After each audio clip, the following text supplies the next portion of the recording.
In ancient times, they called Kabbalah mysticism. But if you tried to explain the computer just even 200 years ago, or the fax machine or the internet, they'd call it mysticism. So Kabbalah spoke about concepts that were literally not just centuries, but even millennia ahead of time. So for example, the Zohar, 2,000 years ago, which is 1,500 years before Columbus, the Zohar spoke about a round earth. To quote, "The whole world rolls around like a ball, so that some people are above and some are below." The Zohar said 2,000 years ago that true reality exists in 10 dimensions. Can you imagine? We just learned about dimensions in this century, that there's other dimensions we can't see. So Kabbalah said true reality exists actually in 10 dimensions. Now, why is that important? They said, if you look around with your 5 senses, we only detect 1% of true reality. The remaining 99% is hidden, says Kabbalah, in these other dimensions.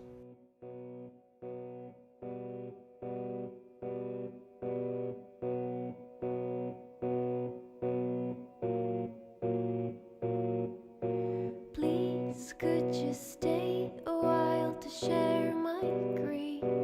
For it's such a lovely day to have to always feel this way. And the time that I will suffer less is when I never have to wake.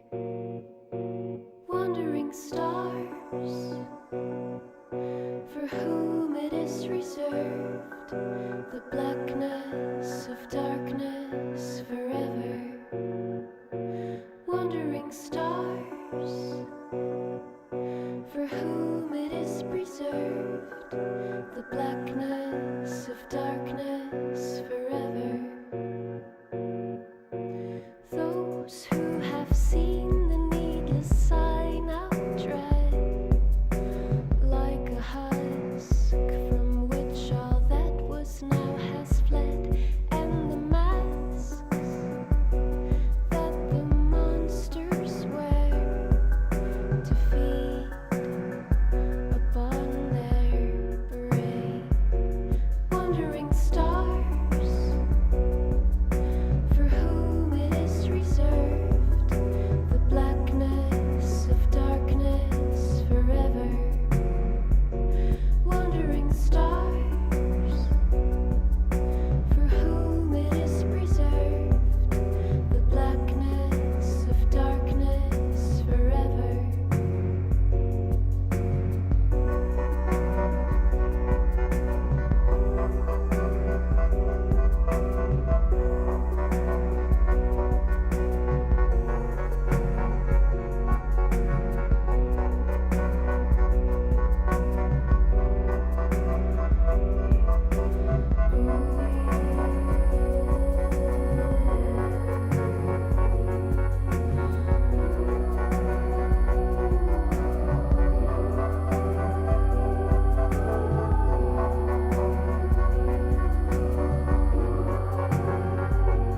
Always doubled up inside.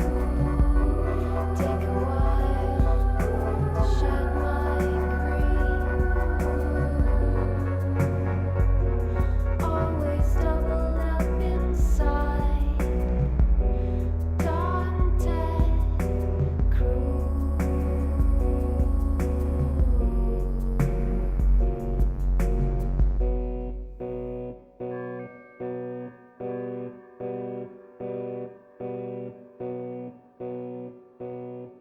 That song is a version of Wandering Star by Portishead, back from the 90s. It's a great song, but it's actually quoting from the book of Jude, as I'm sure some of you recognize.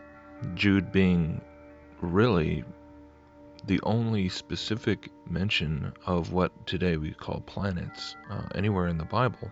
I believe there is one other reference in the Old Testament, which certain translations render planet, but honestly it's a lot more ambiguous as to whether that's a correct translation or not. But in Jude, Wandering Star is undeniably, referring to, that's what the ancients all the ancient peoples called the planets. And the context of that verse is extremely interesting because, of course, in verse 13 of Jude chapter 1, he's talking about ungodly men who've rejected authority and followed the way of Cain. And he makes a number of poetic descriptions, one of which is they are wandering stars for whom the blackest darkness has been reserved forever. So he's making an external reference, directly linking the wandering stars with judgment.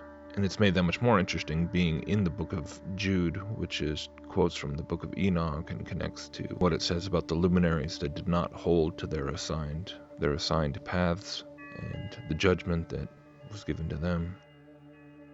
But why am I talking about all this? In the past, I've touched upon this in the sense that in Genesis, when it's on day 4, when the luminaries are created, it only mentions, of course, the sun, moon, and stars, and those are 3 distinct creations. The sun is clearly not one of the stars, and this is not observational language or whatever kinds of hermeneutic contrivances people want to come up with.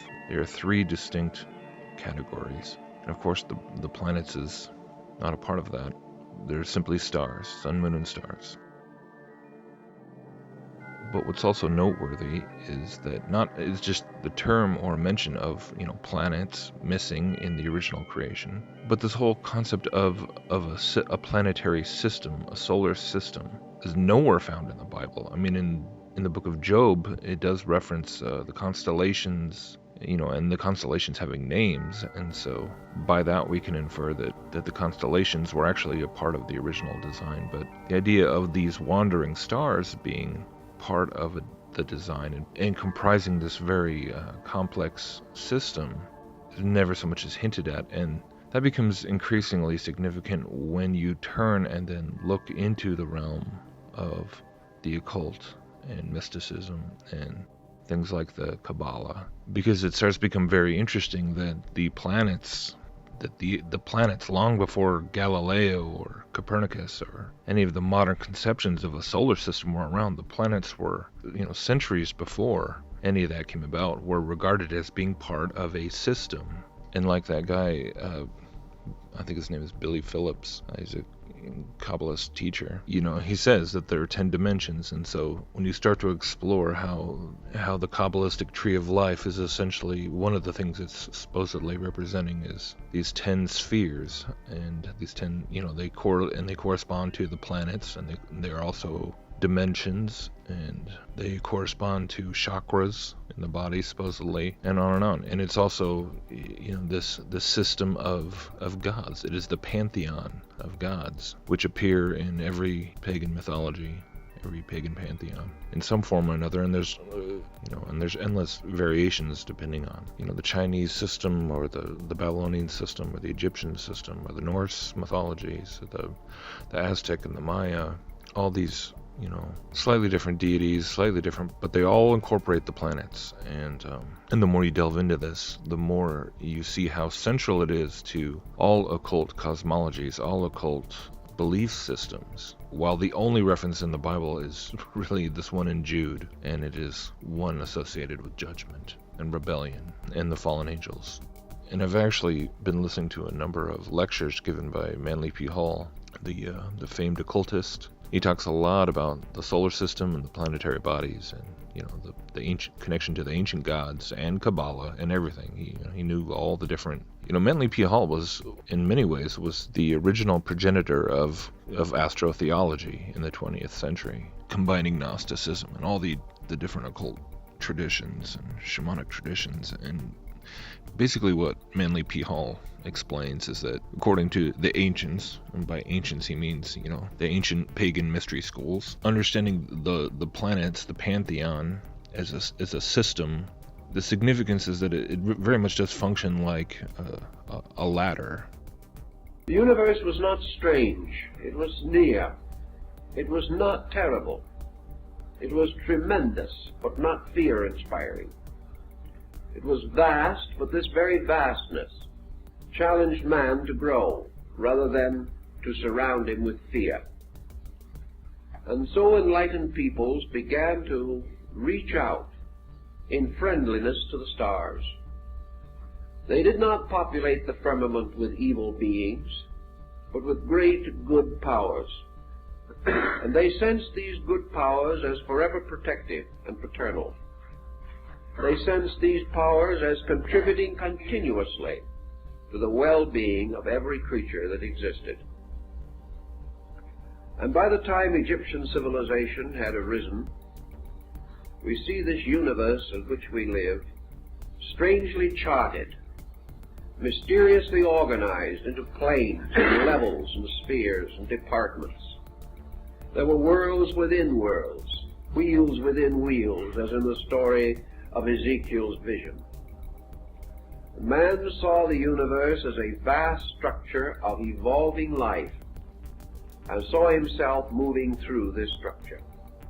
You know, according to any form of Luciferianism, there's no such thing as sin. There's no such thing as a rebellion against God. It was simply some kind of a choice that was made back in the distant past to go on this journey of discovery, this journey of enlightenment. And so man left his original abode in the stars, living with the gods, and came down to the mortal existence that we now have, and he came down through these planetary levels, these dimensions, these spheres. And so the ultimate goal is to eventually ascend back up through them and go back to where we came from, to return to the stars. And this is what is so interesting once you really start to kind of look at just materialistic Copernican cosmology and what it says, how in so many ways it does seem to be actually preserving these old pagan mythological concepts in a materialistic form in some way or another, in the sense of, you know, we're all star stuff, we came from the stars, you know, there's a materialistic embodiment of that. And then conversely, by going back up through the stars, by spreading out and conquering the solar system, you can even think of the planets as being these like stepping stones, these stages of, you know, exploring the cosmos. And it is pretty uncanny how it still mirrors so much of the underlying concepts. And the more I really think about this, the more it makes sense in the way that that's really all that Satan cares about in the end, is the embedded teaching within this false belief system versus that false belief system. He doesn't really care whether someone is deceived by atheism or materialism, scientific materialism, or if they're, you know, full-blown occultic mysticism, you know, or whatever combination between. It's all, the net effect is the same. And that's why it's pretty amazing the more you study about Copernican cosmology, where you can see these parallels and how, with all the changes, it's still, you know, there's nothing new under the sun. You know, I think about the analogy of, you know, it doesn't matter, like Satan doesn't care if, you know, if you prefer Harry Potter, you know, or if you prefer Star Wars. Either way, it's the same witchcraft, it's the same Gnostic worldview being preached. You know, he doesn't care whether you like wands or you like lightsabers. You know, it's all the same.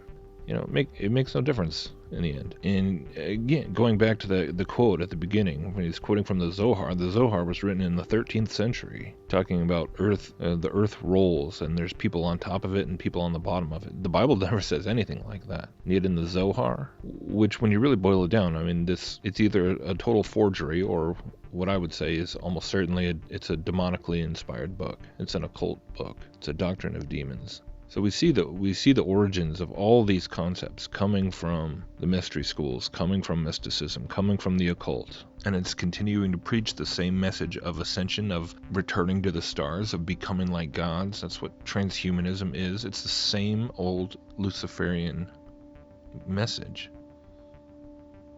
And it's all a lie. The Bible does not teach anything resembling a planetary system, a planetary map. That's what this tree of life is. It's basically the idea. And it makes sense when the original design for the creation, the original purpose of the stars that seem to be administrated by the angelic beings, was to serve as to mark the times and seasons. That's what it says. So it was a calendar, and it was a map. That was the original intention behind the luminaries. And of course, the way Satan takes everything and perverts it and spins it and twists it into a Luciferian message, of course, that's what the luminaries have been turned into, this map towards apotheosis, a map for That's what this the Kabbalistic tree of life is it's like a diagram outlining how to navigate your way through the planetary spheres, through these dimensions of reality, turning it into a map through Satanism, which is just a labyrinth of lies and dead ends and, leading you to hell.